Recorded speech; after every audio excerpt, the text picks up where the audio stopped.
Laatste voorbereidingen voor bijzondere 70-jarige herdenking morgen van watersnoodramp. Maar wat is er nou mooier om in je eigen achtertuin zoiets moois neer te kunnen zetten. En verder in deze Zeeland nu. Vrouw ontsnapt aan ontvoering. En hij is er, de vaandeldrager van Rembrandt.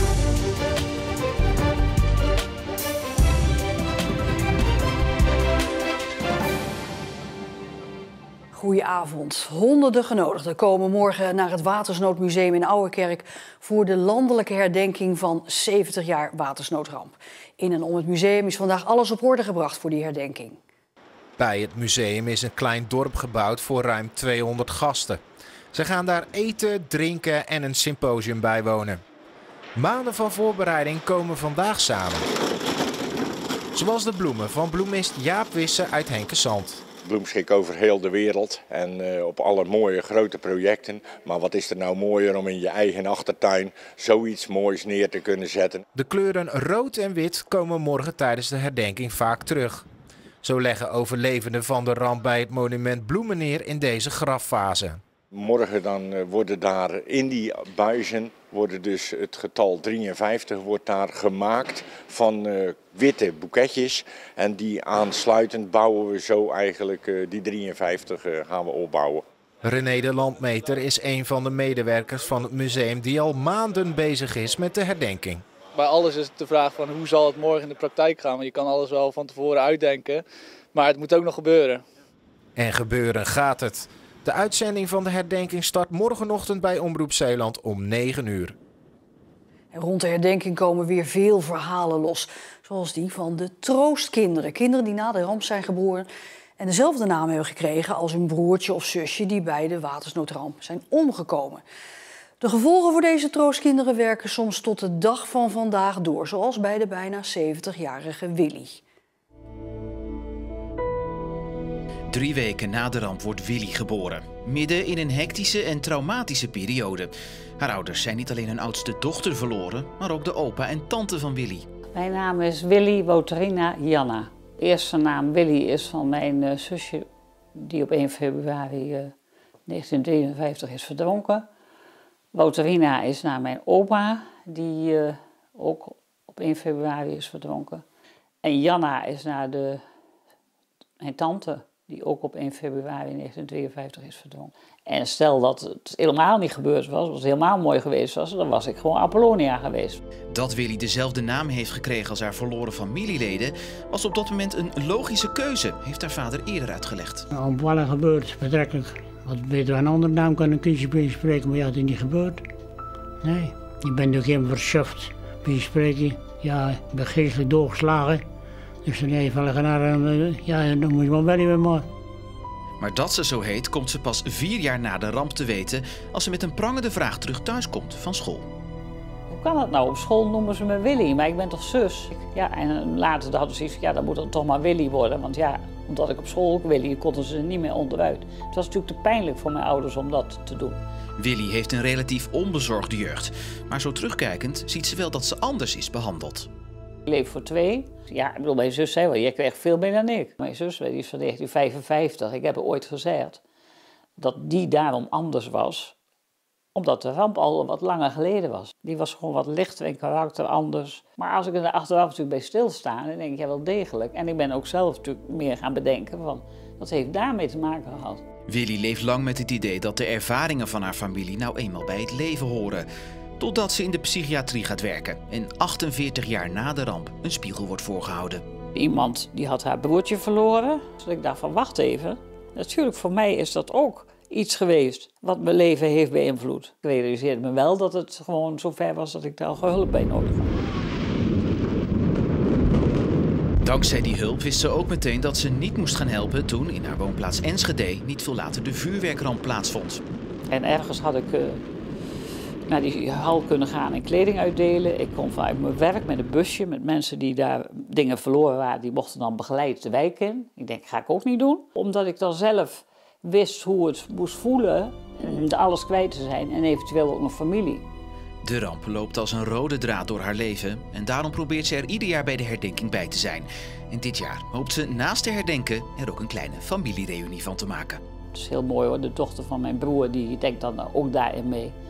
Die zei, nou misschien kunnen we wel naar de Grevelingen dan, want daar kwamen opa en oma ook heel graag. Dan kunnen we daar met elkaar mooi bij elkaar zijn. Volgens de politie is een vrouw gisteravond in Capelle ontsnapt aan een ontvoering. Ze fietste buiten het dorp op een onverlichte weg toen ze een man naast een auto zag staan die haar van de fiets trok. Door zich te verzetten kon ze ontsnappen en de politie waarschuwen. En die heeft de man na een achtervolging in zijn auto aangehouden op de A58. En de man is vanochtend op de Westerschelde ter hoogte van Terneuzen zwaar gewond geraakt. Hij viel van een olietanker in het water van de Westerschelde. De man is door hulpverleners met reddingsboten uit het water gehaald en daarna in kritieke toestand met een helikopter van de kustwacht naar het ziekenhuis gebracht. Na 66 jaar stopt bakkerij Spelier in Sluis. Bakkers-echtpaar Anja en Eddy heeft geen opvolging en de energieprijzen vervroegen hun pensioen. Het is je levenswerk. Toen hij vanmorgen vroeg de oven uitzette, dachten we, ja, het is toch wel vreemd. Maar we hebben het met plezier gedaan. Specialiteit was onder meer het tulbandbrood. Afgelopen weekend leek het wel weer kerst bij ons. Omdat ze zo graag dat nog eens 1 keer tulband van Spelier. Ja, dat moeten klanten straks missen, maar niet getreurd. En ze mogen altijd bellen dat wij dat adviseren hoe je dat zo lekker kan maken. We willen dat met plezier delen. Het bakkers-echtpaar gaat niet stilzitten. Heel veel lekker fietsen, de buitenlucht in. Maar je staat hier hele dagen binnen. Als ik al die fietsers hielp van de zomer, dacht ik, yes, volgend jaar ga ik ook fietsen. Ja, en op de plek van de bakkerij komt een nieuw appartementencomplex waar het bakkers-echtpaar zelf ook gaat wonen. Zeeuwen kunnen vanaf vandaag in het Zeeuws Museum de Vaandeldrager van Rembrandt bekijken. Het meesterwerk uit 1636 is vorig jaar voor een bedrag van 175 miljoen euro aangekocht door de staat. En maakt nu een rondreis langs de 12 provincies in ons land. Het is een unieke samenwerking tussen het Rijksmuseum en de musea in de provincies. Vanochtend om 10 uur was het zover. De Vaandeldrager van Rembrandt werd officieel gepresenteerd aan de pers en het Zeeuwse publiek. Volgens directeur Marianne Ruiter een hoogtepunt in de geschiedenis van het Zeeuws Museum. Laten we daar gewoon duidelijk over zijn. Zo'n schilderij op reis sturen, dat is een gigantische logistieke operatie. Er is een groot risico dat zo'n schilderij beschadigt onderweg. Als museum probeer je juist dit soort kwetsbare oude schilderijen zo goed mogelijk te beschermen. Dus in die zin is dit natuurlijk uniek. Dus ook nergens eerder vertoond, nergens ter wereld. Dus dat is echt bijzonder. In het Zeeuws Museum maakt het werk deel uit van de tentoonstelling Protest, Processie, Parade.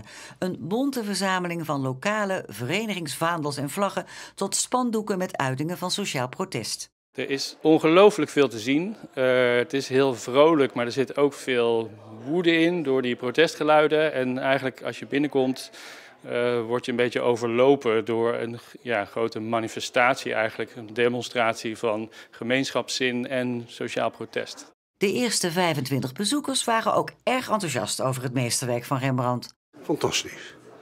Geen woorden voor eigenlijk. Ik vind het heel erg fantastisch dat we het eindelijk eens mogen zien zonder dat we daar heel ver voor hoeven te reizen. En het is natuurlijk altijd mooi om een Rembrandt van Rijn te zien. En voor de deur van het Zeeuws Museum staat verslaggever Erik Holm. Erik, wat vond je zelf van het schilderij? Ja, Ariane, heel erg indrukwekkend. En het is natuurlijk gewoon bijzonder dat zo'n schilderij hier gewoon in het Zeeuws Museum voor elke Zeeuw te bezichtigen is. Dat had nog enigszins wel wat voeten in de aarde. Het is een schilderij, je noemde het al, 175 miljoen euro. Daar waren wat strenge veiligheidsmaatregelen voor nodig. De aankomst werd sowieso geheim gehouden. En daarnaast kun je maar met een beperkt aantal bezoekers het schilderij bezichtigen. Er wordt namelijk gewerkt met een bepaald tijdslot. Net zoals in de coronaperiode. Ja, en het schilderij is dus op tournee, dus hoe lang blijft het hier? Nou ja, het schilderij maakt onderdeel uit van de tentoonstelling Processie, Protest, Parade. En is hier nog te zien tot 28 februari. Daarna komt hij te hangen in de eregalerij van het Rijksmuseum.